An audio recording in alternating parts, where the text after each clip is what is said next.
I'm going to present about the updating definitions and endpoints.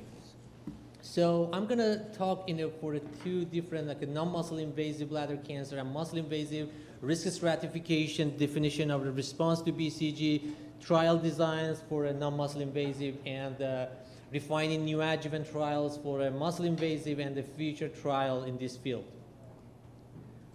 So risk stratification, our guidelines, AUA and the SUO guidelines, there is a similar to the EAU European guidelines. The only difference here, as you see here, first everyone with a high-grade disease goes to the high risk, except in a AUA risk group stratification, small high-risk TA, they categorize as an intermediate risk.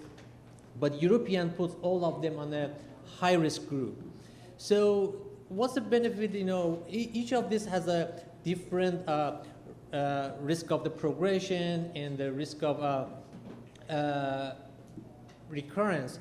And treatment, for example, on low risk, just like a TURBT with one dose of the operative intravesical chemo. For intermediate risk, we usually do, some of the people, we do restaging TURBT. We recommended at least 1 year of the BCG plus minus with the maintenance for 1 year. Sometimes we recommended the intravesical chemo. For high risk, based on the SWOG trial, we really wanted to give an induction and 3 years of maintenance BCG.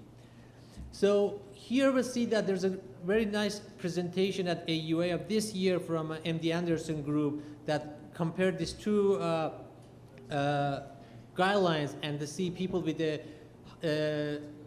high-grade TA, is the size a matter or not. You see here, they compared the outcome from the BCG unresponsive or a metastatic rate or progression of the TA groups based on the low-grade TA and a small high-grade TA or multifocal and a high-risk TA. And they found that we should consider all the high-risk TA regardless of the size and the multiplicity, focality in the high-risk group. So that's like one thing we should consider in our trial design. The second is what are the definition and endpoint and in designing the non-muscle invasive bladder cancer. As I said, adequate BCG 5+2 rules. People need to receive a 5 out of 6 induction, 2 out of 3 maintenance. Refractory. Persistent high-grade disease at 6 months despite adequate BCG. Any stage or grade progression by 3 months after the first BCG is going to be this group too.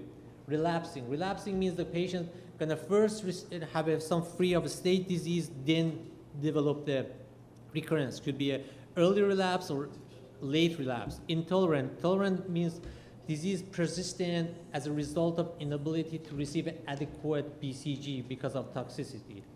Unresponsive is a combination of the refractory and early relapse group.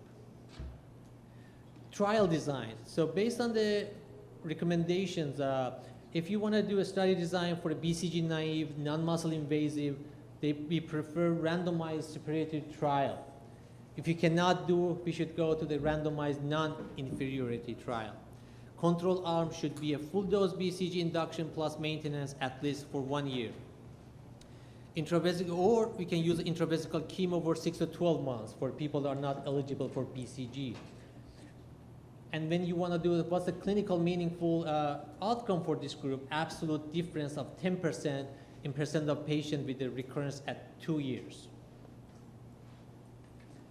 For a BCG unresponsive, study design, FDA allows us to have a single arm trial. Or if we can, that's of course it's better to do randomized superiority trial, but most of this trial in this field are single arm trial. Control arm could be any investigator choice, could be any intravesical chemo. Clinical meaningful outcome for CIS, initial complete response rate of 50% at 6 months and durable response 30% at 12 months and 25% at 18 months. Papillary disease recurrence-free rate of 30% at 12 months and 25% at 18 months. Next topic is new adjuvant trials for before cystectomy. Based on the guidelines, there's a level 1 evidence that neoadjuvant chemo should be offered to any fit patient before radical cystectomy. But still, there's lots of question in this field. Eligibility. Should people with the variant histology should be included?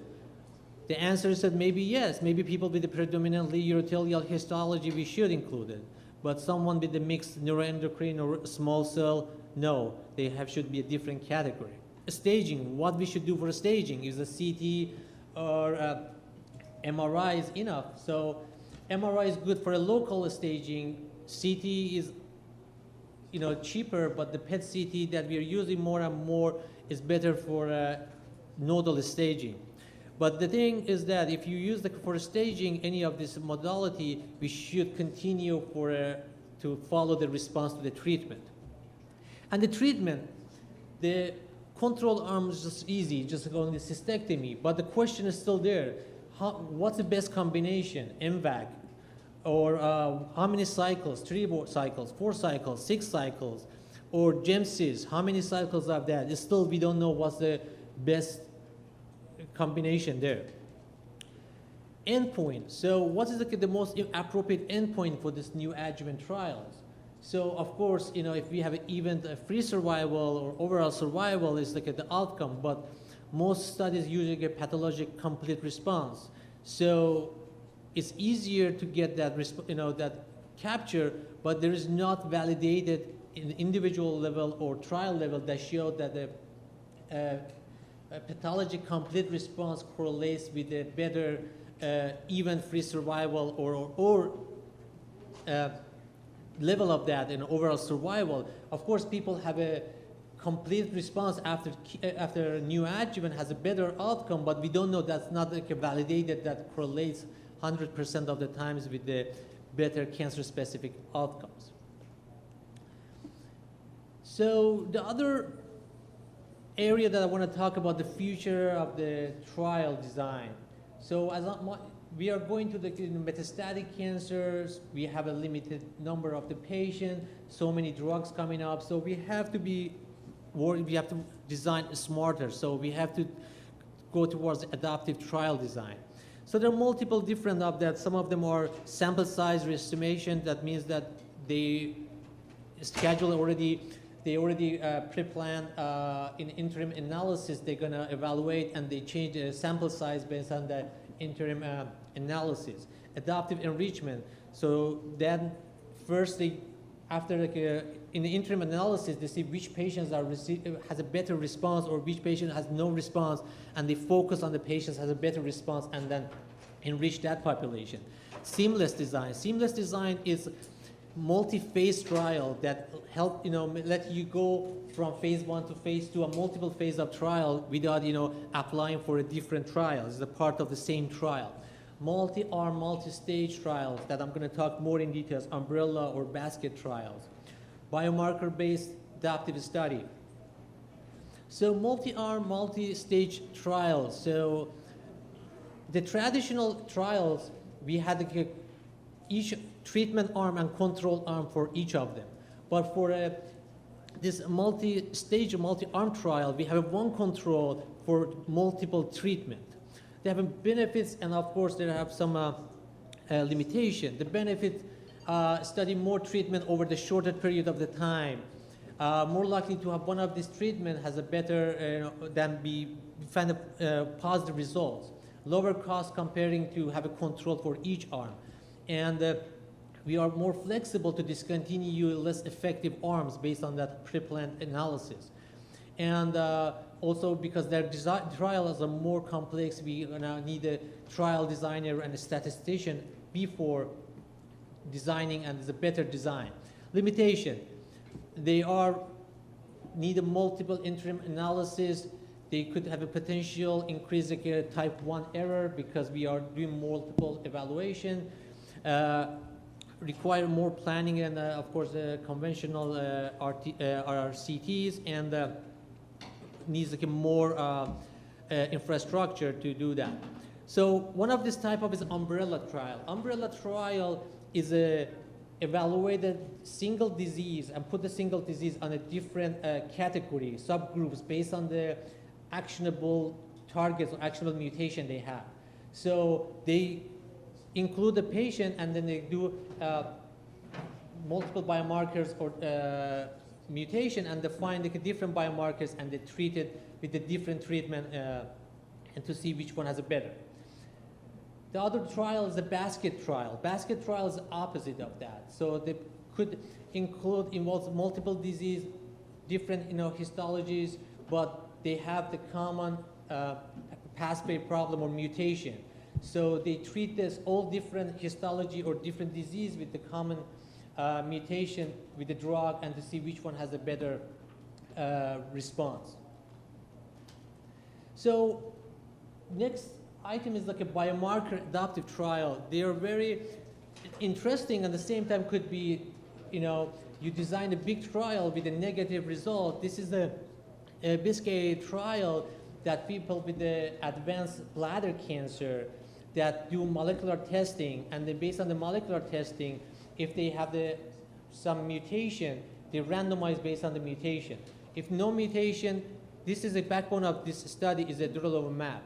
If there is no alteration, the patient is going to receive it. But if it's alteration, based on which one is that, is going to randomize for multiple treatment plus durvalumab.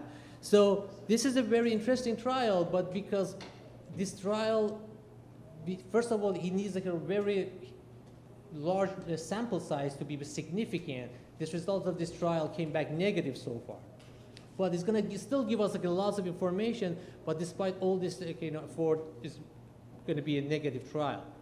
If you see that a successful biomarker adaptive trial, you can see that they're very simple, one question each time instead of the multiple question.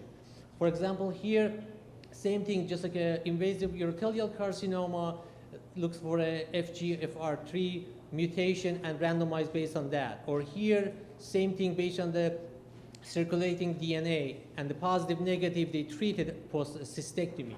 These are example of the meaningful, successful adaptive biomarker adaptive trial. At the end, so future direction in this field, there are multiple ongoing trials in the BCG unresponsive non-muscle invasive bladder cancer. New adjuvant therapy for muscle invasive, we need the biomarkers of response. We need to work on the molecular subtyping. We need to find out which patient is going to respond. We need to find the optimal treatment. We need to improve the patient selection for radical cystectomy or chemoradiation and improve the outcomes. And also we need to work on the designing adaptive trial to personalize treatment for metastatic urothelial carcinoma. Thank you.